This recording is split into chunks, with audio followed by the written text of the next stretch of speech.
the kettlebell swing. This is the exercise when it comes to power, conditioning, strength, and glute function building and everything.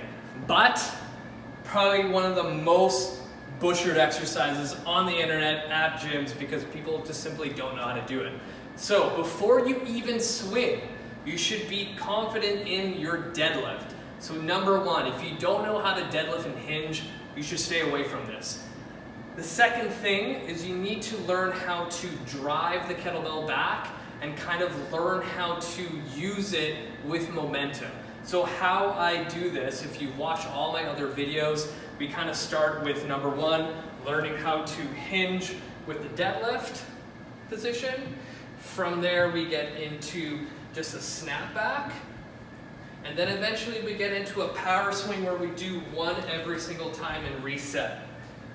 And then that's when I actually introduce the full kettlebell swing. So prior to even swinging continuously, a typical client of mine will be going through at least 12 weeks of kind of prep. So then when they do the swing, it's flawless and I don't have any kind of rounded backs, hurt elbows, weird stuff with the neck. So you always want to build a good foundation before you go into something really specific like this. So say you've all done that and you're ready to go. This is what we're going to do. Step one, you're going to have the kettlebell in front of you. This is called your tripod position. You're going to tilt it towards you and you're going to be in your hinge. What I'll tell people to do is think of squeezing the kettlebell and hiding your armpits to kind of create that tension.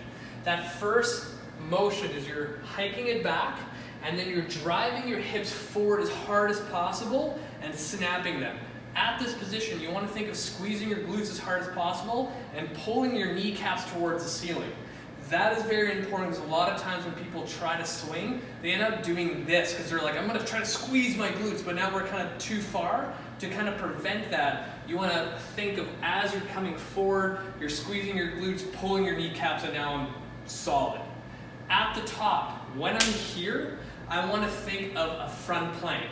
At the end of the swing here, you're in an actual front plank. So think of all that tension that you need to generate here. It's going to be here. And then I'm actively pushing it back. Because a lot of times when people swing incorrectly, they kind of just let the bell fall. But you want to think of actively using your lats to pull it down. So I'm actually throwing it behind me, and at the last second, I'm driving my hips forward again.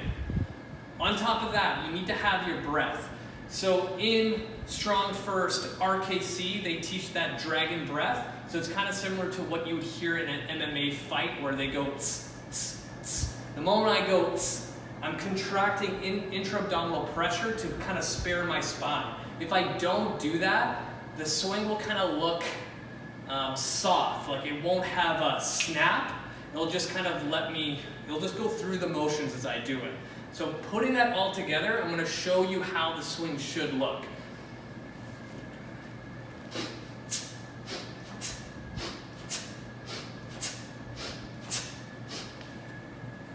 So again, the kettlebell swing is about power and precision and snap.